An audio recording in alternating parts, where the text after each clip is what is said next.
예, 하나님이 딱 한마디 하시는 거예요. 베델로 올라가. 거기에서 살아라. 네가 살 때는 거기다. 너를 처음 만났던 그 하나님께 제단을 쌓아라. 이제 야곱은 기억하는 거죠. 그때 그 하나님. 아, 맞다. 베델로 가야겠다. 그래서 그는 자신과 가족들이 섬겼던 지난날의 모든 것들을 다 버리고 베델로 올라가게 됩니다. 여러분 이렇게 딱 보니까 어때요? 결말이 너무 솔직하게 좋죠. 예, 이렇게 끝나면 너무 좋을 것 같은데 참 어렵습니다. 문제는 아직도 야곱은 죽을 날이 멀었다라는 거예요. 예, 많이 남았어요. 그리고 야곱이 아직도 온전히 하나님을 따를 준비가 되지 않았다는 겁니다. 그래서 우리가 어디서 알 수 있느냐? 여러분 보십시오. 야곱의 가족 이야기를 한번 보십시오. 37장으로 이제 넘어가서 2절부터 보면은 야곱의 역사는 이러하다 하면서 어때요? 요셉이 형들의 허물을 일러 바치는 거야 계속. 형들 입장에서 어떻겠습니까? 짜증이 저 자식을 확 막 이랬을 거예요. 이놈의 새끼. 그랬을 거예요. 그래서 근데 보니까 이스라엘이 야곱이죠. 다른 아들들보다 요셉을 더 사랑합니다. 또 더 사랑해요. 그래서 옷도 화려한 옷을 더 입혀줘요. 환장하겠네. 네. 그래서 어떻습니까? 시기 질투가 막 일어나는 거. 아버지가 그렇게 사랑하는 거 보니까 더 막 시기 질투가 일어나는 거예요. 그래서 5절 보니까 더욱더 미워하였다라고 말합니다. 더욱더 미워하였다. 여러분 이거 그냥 이렇게만 보지 말고 여러분 이 전체 우리가 봐왔던 성경의 흐름 속에서 한번 봅시다. 어디서 많이 봤던 본문 아닙니까? 이야기. 이삭은 누구를 더 사랑해? 에서를 더 사랑하고. 리브가 누구를 더 사랑해? 야곱을 더 사랑하고. 이 비슷한 장면들이 반복되는 거예요. 맞아요. 아직도 야곱의 인생 속에 계속 이어지고 있는 하나가 있어요. 그건 뭐냐면 바로 인간의 죄성입니다. 비교하고 경쟁하고 자기를 더 사랑해 주는 것을 사랑하고 마음을 빼앗기는 것.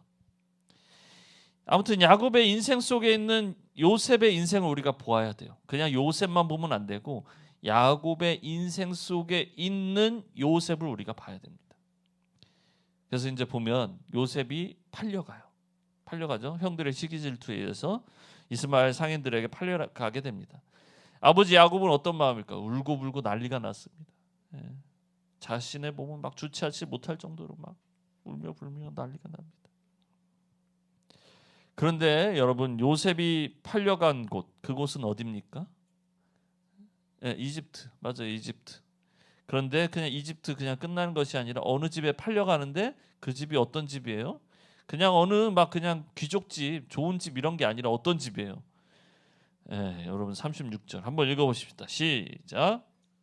그리고 미디안 사람들은 이집트에서 요셉을 보디발이라는 사람에게 팔았다. 그는 바로의 신하로서 경호대장으로 있는 사람이었다. 네, 여러분 친숙한 이름이 좀 나오죠? 어렸을 때 성경 공부 시간에 보디발 장군의 집에 종으로 팔려가게 됩니다. 여러분 어때요? 흥미진진하지 않습니까? 37장의 마무리가 이렇게 딱 끝나요. 그럼 이제 뭔가 나와야 될 것 같은데. 보디발 장군의 집에 팔려갔으니까 이제 뭔가 왜 그 집에 팔려갔을까? 우리는 궁금증을 갖고 있습니다. 뭔가 일어날 것 같은 조짐이 보여요. 그런데 창세기의 저자는 우리의 기대감과는 다르게 다른 이야기를 갑자기 꺼냅니다. 여러분 37장 36절이었죠? 38장 1절 한번 읽어보십시다. 시작. 그 여배유다는 형제들에게서 떨어져 나가 히라라고 하는 아둘람 사람이 사는 곳으로 가서 그와 함께 살았다. 갑자기 누가 나와? 유다가 나오는 거예요. 유다. 여러분 37장 36절과 제가 39장 1절을 읽어볼게요. 이렇게 나와요. 그리고 미디안 사람들은 이집트에서 요셉을 보디발이라는 사람에게 팔았다. 그는 바로의 신하로서 경호대장으로 있는 사람이었다. 그리고 39장 1절로 가니까 요셉이 이집트로 끌려갔다. 요셉을 이집트로 끌고 끌고 내려간 이스마엘 사람들은 바로의 신하인 경호대장 이집트 사람 보디발에게 요셉을 팔았다. 그리고 2절에 보니까 주님께서 요셉과 함께 하셔서 앞길이 잘 열리도록 그를 돌보셨다. 요셉은 그 주인 이집트 사람의 집에서 살게 되었다. 이렇게 하고 뭔가 이어지는 게 맞는 것 같은데 창세기의 저자는 어떻게 했어요? 38장에 갑자기 요셉의 이야기와는 전혀 상관없는 유다의 이야기를 집어넣습니다. 이따 보겠지만 여러분 요셉의 이야기와 그 지금 이 유다의 이야기는 전혀 연관성이 없어요. 그렇다면 왜 저자는 유다의 이야기를 요셉의 이야기의 중간에 넣어둔 걸까? 그 이유를 우리가 한번 알아보는 시간이 되었으면 합니다. 여러분 이제 1절로 가면 다시 38장 1절로 가면 맞죠? 38장 1절. 유다는 형제들과 이제 분리되어서 히라라고 하는 사람, 아둘람 사람, 가나안 사람이에요. 가나안 사람과 친구를 맺고 또 그곳에서 함께 살게 됩니다. 여러분 원래 하나님의 명령은 뭡니까? 뭐 해야 돼요? 누구랑 살아야 돼요? 가나안 사람들과 살면 돼요, 안 돼요? 안 되는 거예요. 원래는 자기 가족들하고 하나님하고만 살아야 돼요. 이방 사람들과 함께하지 않는 겁니다. 하나님이 말씀하신 어디에 살아야 돼요? 베델에 살아야 되죠. 그런데 유다는 가족을 떠났고 하나님을 떠나는 모습을 지금 보이기 시작하는 거예요. 그래서 2절에 보니까 어떻게 돼 있냐면 가나안 사람과 결혼을 합니다. 이러면 돼요, 안 돼요? 안 되죠. 하나님의 말씀에 이방 사람들과 함께 살아갈 수가 없는 거예요. 점점 더 멀어져 갑니다. 그런데 이 집안, 이제 유다의 집안에 문제가 생기는 거예요. 아들을 낳았는데 3절 보니까 아들을 낳았는데 아들을 낳습니다. 그리고 또 4절에도 또 아들을 낳습니다. 그리고 5절에 또 아들을 낳습니다. 쭉쭉쭉 나와요. 그리고 6절에 보니까 맏아들 에르를 결혼시켰는데 그 아내 이름이 다말이라고 합니다. 우리 다말 많이 들어봤죠? 그런데 문제가 생겨요. 7절에 보니까 맏아들 에르가 주님 보시기에 악함으로, 얼마나 악했는지 모르겠어요. 정말 악했나 봅니다. 그래서 주님께서 그를 죽게 하십니다. 그리고 8절에 보니까 아들을 낳아야 한다라고 해서 둘째 아들에게 다말을 이렇게 품게 합니다. 그런데 9절에 보니까 둘째 아들 오나는 아들을 자기 아들이 안 될 것을 알았기 때문에 어떻게 해요? 이렇게 진짜 관계를 맺지 않는 거예요. 그래서 10절에 보니까 주님 보시기에 악해서 또 죽게 됩니다. 원래 이 첫째 며느리가 과부가 되잖아요. 그러면은 이 중동 지역의 문화 속에는 둘째 아들에게 넘기는, 보내주는, 이게 지금으로 보면 말도 안 되는 이야기지만 이때 당시에는 과부가 혼자 밖에서 사는 것 자체가 그러니까 죽어라 이 얘기예요. 그 사막 속에서 여러분 어떻게 살래요? 혼자 못 살아요. 그러니까 계속 함께 살고 또 대를 이어가야 되는 것. 이 두 가지가 막 있는 거예요. 둘째에게 첫째 며느리를 보내는데 후손을 이어가야 되는데 그것을 거부하는 겁니다. 그래서 악한 마음을 보시고 둘째도 하나님이 죽이시는 거예요. 여러분 만약에 이런 상황까지 이어지면 여러분이 만약에 유다라고 한번 생각을 해보십시오. 유다라고. 그러면 이제 셋째한테 넘어가야 되잖아. 그럼 어떤 생각을 하면서 셋째에게 넘길까? 아, 너만큼은 정말 하나님 편에 서라. 그리고 이것을 순종해라라고 해야 되겠죠. 그리고 아버지인 유다도 하나님 앞에 조금은 돌아와야 될 것 같아. 하나님, 제발 우리 가족을 이어갈 수 있도록, 우리 후손을 이어갈 수 있도록 주님 도와주세요라고 이야기하지 않을까요? 어쩌면 하나님께 좀 돌아오라는 사인처럼 들리지 않을까요? 신앙은 여러분, 신앙이 바로 서는 사람은 환경의 움직임에 예민합니다. 그렇죠? 그냥 되는 대로 사는 인생이 아니라 어떤 거예요? 인생 속에 일어나고 있는 작고 큰 변화 속에서 하나님의 사인을 발견해요. 그리고 더 깊이 들어가죠. 하나님께 여쭤봅니다. 그리고 그분이 하실 일들을 기다리는 거예요. 우리의 신앙은 보통 이런 식 아닙니까? 근데 유다는 어떻게 생각하는가? 여러분 11절 한번 보실까요? 11절 보니까 어떻게 합니까? 나의 아들 셀라가 다 클 때까지 너는 너의 친정 아버지 집으로 돌아가서 과부로 살고 있거라. 유다의 생각은 어떤 거였냐면 셀라도 자기 형들처럼 죽을지 모른다고 생각하였다. 그냥 아무것도 없는 다말이 문제라고 생각하는 거예요. 외부에 들어온 며느리의 문제라고 생각하는 거예요. 원래 문제는 어디에 있어요? 내부에 있어요. 내부에. 자신의 문제, 가족의 문제가 있는 거예요. 근데 그걸 알아채요, 못 채요? 알아채지 못하고 오히려 행복을 기대하며 가족의 일원이 된 며느리 다말의 원인을 라고 생각을 하는 거예요. 우리가 이런 경우가 있잖아요. 아까 신앙으로 바로 서면 좋은 건데, 그렇죠? 근데 우리도 가만 보면 그 사인으로 받아들이지 못할 때가 있다라는 겁니다. 내 마음이 먼저고, 내 감정이 먼저고, 내 편안함이 먼저일 때, 그리고 오히려 그 원인을 어떻게 해요? 우리 역시도 외부로 돌릴 때가 많다라는 겁니다. 남에게 돌려요. 내 문제가 아니고 관계에 있는 남의 문제라고 생각합니다. 환경이 문제라고 생각합니다. 결국 여러분 이 유다의 모습을 보면서 우리가 봐야 되는 건 뭐냐면 죄를 죄로 보지 못하고 있다라는 거예요. 여러분 죄가 뭡니까? 죄.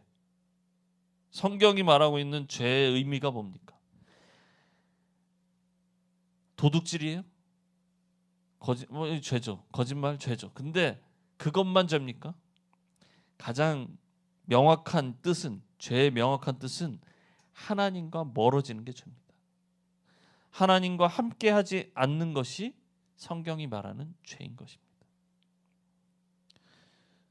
그러면 여러분 거꾸로 말하면 형통이 뭡니까? 하나님과 함께하는 것이죠.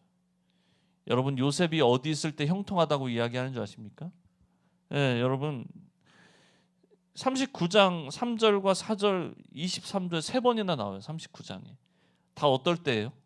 가장 힘들 때, 가장 어려울 때, 소망이 없어 보이고 살아가는 그때. 우리 세번역에는 형통이라는 단어를 쓰진 않았어요. 근데 여러분들 개역 개정 딱 보면 형통 딱 나옵니다. 근데 그 문장이 있는데 옆에 보면은 뭐가 나오냐면 함께 하셨다라는 그 구절이 나와요. 함께 하시며. 그리고 여러분 39장 4절도 볼까요?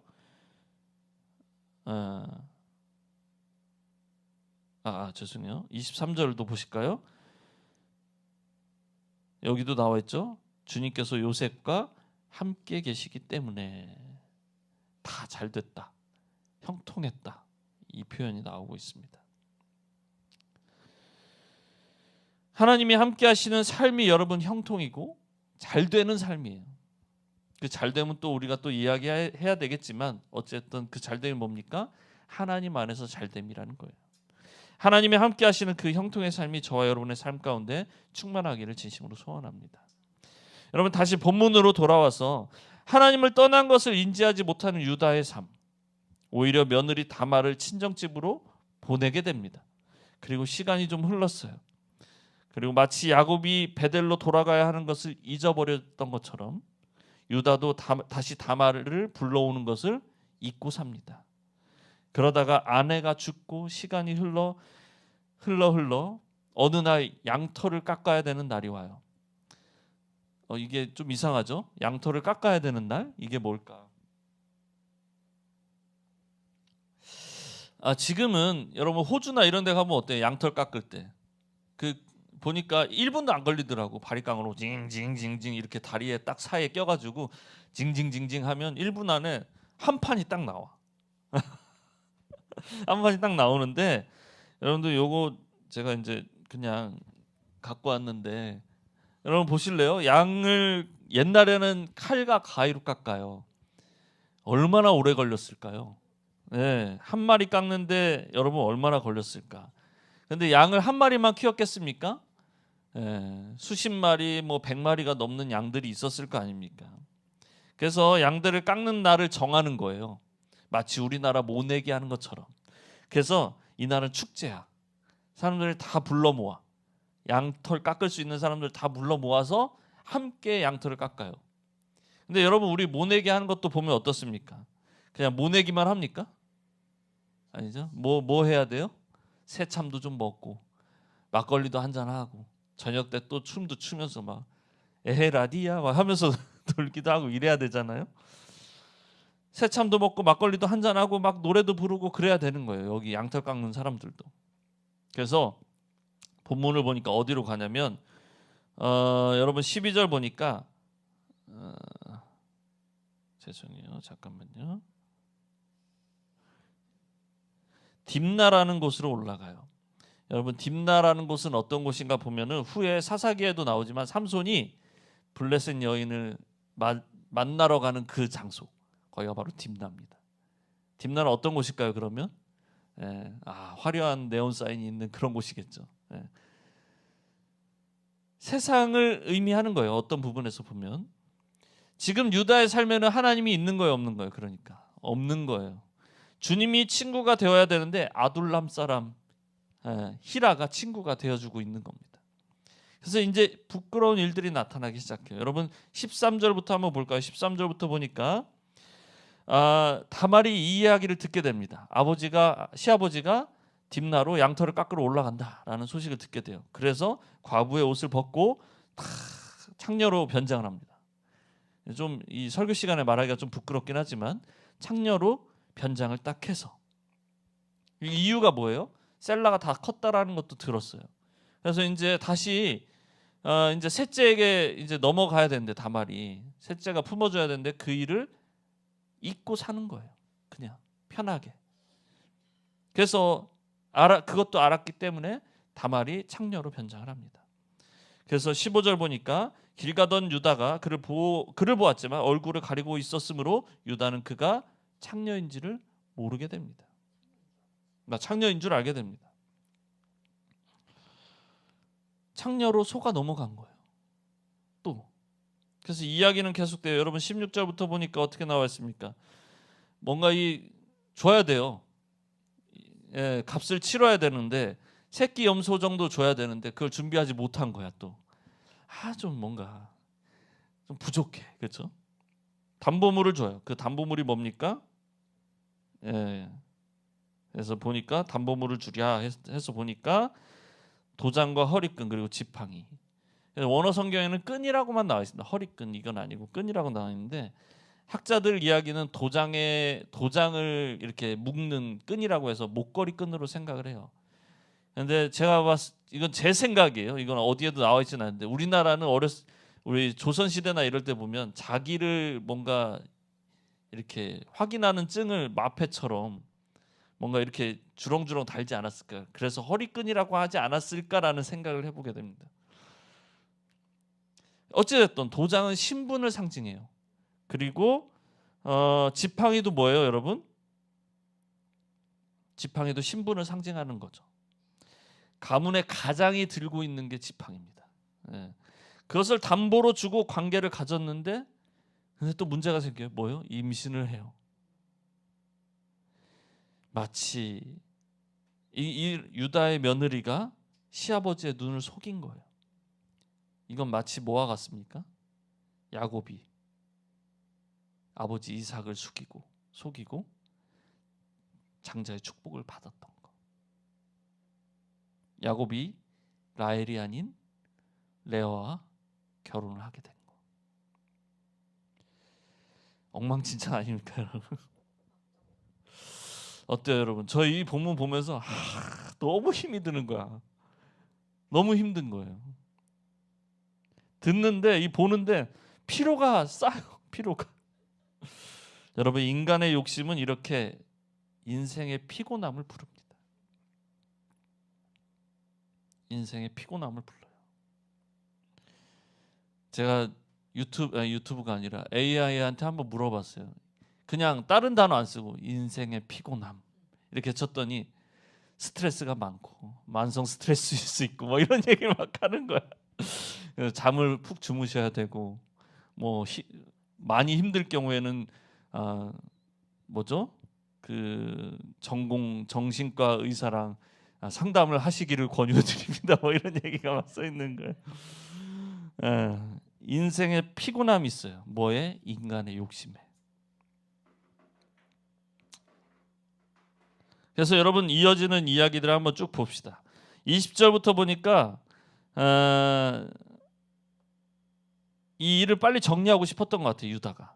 그래서 친구에게 또 그걸 보냅니다. 해가지고 그 여자를 찾게 하고 그 새끼 염소도 주려고 하고 막 이래요.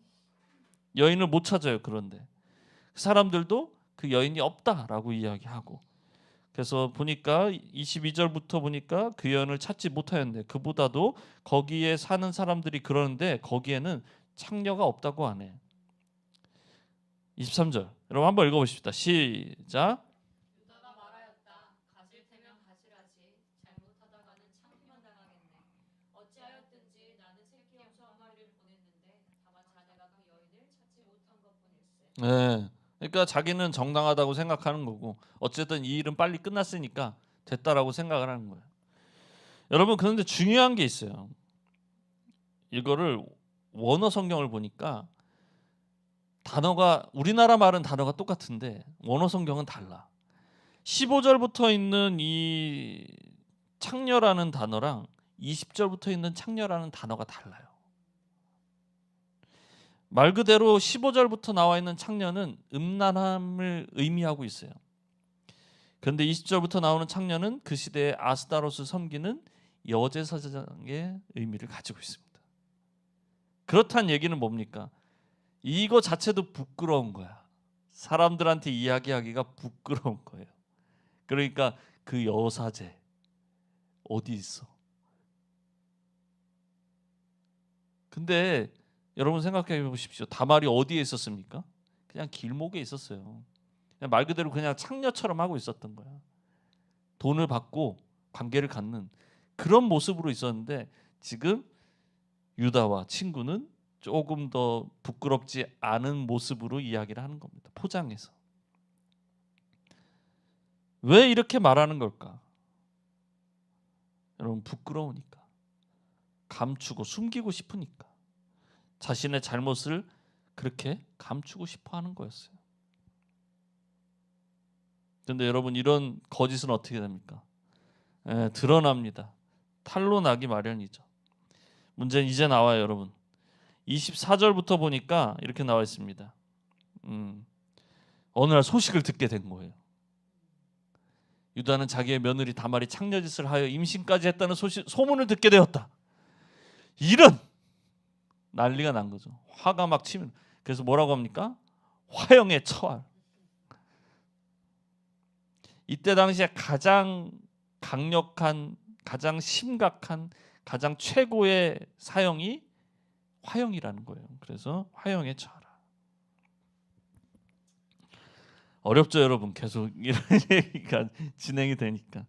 그래서 그는 끌려 나오면서 25절 시아버지에게 전가를 보냅니다. 저는 이 물건의 인자의 아이를 배웠습니다. 잘 살펴보십시오. 이 도장과 이 허리끈과 이 지팡이가 누구의 것입니까? 모든 것이 다 까발려졌습니다. 부끄러운 일은 아까 했던 일은 그 시작에 불과했던 아무것도 아니야. 지금 이게 문제가 뭐예요? 시아버지의 민낯이 낱낱이 드러나기 시작하는 거예요. 셋째의 아내가 되어야 하는 다말이 지금 유다 시아버지의 아이를 임신하게 된 겁니다. 진짜 막장 드라마 같죠. 막장 드라마. 드라마도 이렇게는 못 쓸 것 같아. 그리고 이 일이 온 천하에 드러나게 된 겁니다. 여러분 다윗을 기억하십니까? 다윗이 어떻게 했습니까? 밧세바를 범하고 임신이 되자 남편 어떻게 합니까? 어디로 보내요? 전장 맨 앞에 보내서 그냥 거의 넌 거기서 죽어라 이런 느낌으로 보낸 거 아닙니까?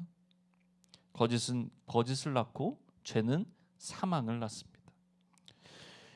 유다도 어때요? 계속 도망치고 회피하고 떠나고 돌돌돌 돌아다니고 막 이러는데, 그런데 하나님은 그를 그렇게 버려두지 않으십니다. 그 부끄러움 앞에 그를 직면하게 하십니다. 그리고 깨닫게 하십니다. 하나님의 뜻을 말입니다. 그래서 결국 그가 더 이상 도망칠 수 없는 그 상황 속에서 한마디를 하는 거예요. 그게 바로 오늘 제목입니다. 여러분 읽어보십시다. 시작. 유다는 그 물건들을 알아보았다. 그 아이가 나보다 옳다. 나의 아들 셀라를 그 아이와 결혼시켰어야 했는데 하고 말하였다. 유다는 그 뒤로 다시는 그를 가까이 하지 않았다. 그 아이가 나보다 옳다. 여러분 이게 무슨 말일까요? 옳다, 틀리다 이런 얘기가 아니에요. 지금 인정에 대한 의미를 이야기하고 있는 겁니다. 유다는 지금 어떤 겁니까? 자기의 문제를 보지 못했던 사람이었어요. 상황을 탓하고 남을 탓하고 며느리 다말을 탓하고 그렇게 외부를 탓합니다. 그런데 지금 이 상황은 뭡니까? 이제는 더 이상 외부를 탓할 수 없는 자리에 서게 된 거예요. 자신의 부끄러움이 모두 드러난 상황인 겁니다. 그 상황 앞에 유다는 이렇게 말하면서 항복하는 거예요.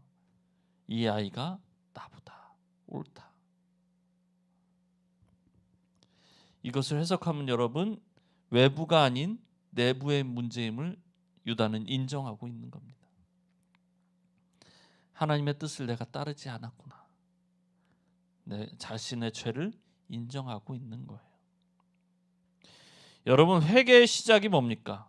내 죄를 인정하는 겁니다. 내가 누구다? 죄인이다. 내가 죄인이다라는 것을 인정하는 것부터 회개는 시작되는 겁니다. 그리고 그렇게 자신의 죄를 인정하는 사람을 주님은 사용하시는 거예요. 여러분 나중에 성경 읽으면서 이제 쭉 창세기를 보면서 보게 되겠지만 동생 베냐민이 위기에 처하는 날이 옵니다. 그때 누가 나서냐? 유다가 나서요. 유다가 나서서 내가 얘 대신 종이 되겠습니다. 그 장면이 있어요. 여러분 이제 보시면 알겠지만. 그리고 마지막으로 한번 볼까요? 여러분 27절부터 보시면 다말이 이제 애를 낳을 때가 됐어요. 아 이것도 너무 힘들어. 애를 낳을 때가 됐어. 근데 또 쌍둥이야. 쌍둥이고 낳으려고 하는데 한 아이가 손을 내밀었어요. 산파가 얼른 홍색 실을 이렇게 묶어줬어. 근데 여러분 웃긴 거예요. 아이가 원래 뭐부터 나와야 돼? 머리부터 나와야 되는데 손이 나왔어. 그래서 묶어줬어.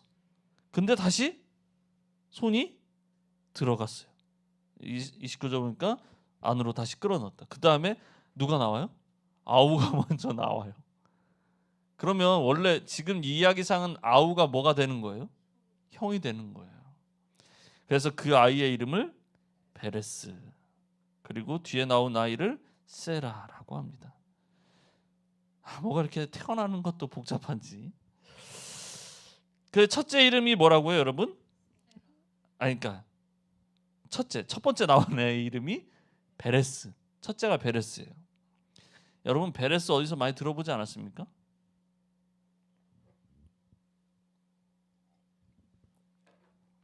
마태복음 1장 1절 보십시다. 아브라함의 자손이요 다윗의 자손인 예수 그리스도의 계보는 이러하다. 아브라함은 이삭을 낳고 이삭은 야곱을 낳고 야곱은 유다와 그의 형제들을 낳고 유다는 다말에게서 베레스를 낳고. 짜잔. 베레스는 헤스론을 낳고 헤스론은 람을 낳고 람은 아미다답을 낳고 아미다답은 나손을 낳고 나손은 살몬을 낳고 살몬은 라합에게서 보아스를 낳았고 보아스는 루색에서 오벳을 낳고 오벳은 이세를 낳고 이세는 다윗 왕을 낳았다. 주여. 다말의 족보가 어디까지 이어지는 거예요? 다윗 왕까지 이어지는 거예요. 그리고 나아가서 누구까지? 예수님까지 나아가는 거예요. 여러분 놀랍지 않습니까? 숨기고 싶은 추악하고 더러운 이야기. 근데 성경은 이것을 기록하면서 이러한 인간의 역사 속에서 누가 나오는 거예요? 다윗이 나오고 나아가 예수 그리스도가 나오게 된다라는 것을 이야기합니다. 어렵죠. 어려운데 여러분 이것이 의미하는 바가 무엇입니까?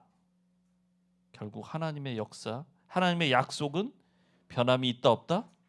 변함이 없다라는 겁니다. 아브라함과 맺으셨던 그 언약을 포기하지 않으시고 끝까지 다시 하나님의 사람으로 만들어 가신다라는 겁니다. 이삭도, 야곱도, 요셉도, 또 누구도, 유다도. 그 아이가 나보다 옳다라고 그 고백이 나오도록 하나님이 계속 인도하신다라는 거예요. 그리고 마침내 그 고백을 시작으로 유다의 인생이 바뀌게 되는 것입니다. 여러분 왜 이걸 중간에 넣었어요? 사실 요셉의 이야기는 이렇게 상승 곡선입니다. 빨간 주가의 그 빨간 곡선처럼 쭉쭉쭉 올라갑니다. 그런데 어때요? 유다의 이야기는 하얀 곡선이에요. 처참합니다. 그런데 그 처참한 가운데 마지막에 그 고백을 통해서 결국에 이런 거죠. 요셉의 이야기는 그렇게 쭉쭉쭉 올라가는데 유다의 이야기는 뭡니까? 사실 인간의 이야기예요. 인간 유다의 이야기. 하나님을 멀리 떠났던 그 삶의 이야기를 보여주고 있는 거예요. 그래서 어떻게 더 극적인 이야기를 보여주고 있는 거죠. 사실 요셉은 여러분 예수 그리스도를 상징하고 있습니다. 그림자의 모형이에요. 그래서 요셉을 보면은 요셉이 잘 되는 이유가 뭡니까? 가족들을 구원시키고 이스라엘을 구원시킵니다. 그것을 보여주고 있는 거예요. 그와 달리 유다의 이야기는 뭡니까? 인간의 이야기, 인간의 욕심의 이야기가 어디까지 추락하는가를 보여주고 있는 겁니다. 사랑하는 성도 여러분, 우리도 똑같아요. 완벽하지 않고 넘어지고 숨기려고 해요. 그런데 주님은 오늘 우리에게 물으십니다. 뭐라고 물으십니까? 네가 옳으냐? 하영아, 네가 옳으냐? 정말 온전히 내 뜻에 따라 살아가고 있느냐? 여러분 정답이 뭡니까? 정답이 결국엔 이거죠. 고백하는 거예요. 내가 틀렸습니다. 내 수치를 드러내는 겁니다. 바로 그 고백에서부터 회개가 시작되고 여러분 하나님께서 일하심이 시작되는 겁니다. 하나님께서 우리의 인생을 다시 쓰기 시작하십니다. 유다의 부끄러웠던 인생임에도 그리스도의 족보에 이른 것처럼 여러분 우리의 인생도 하나님의 손에 붙들리면 구원의 이야기가 될 줄로 믿습니다.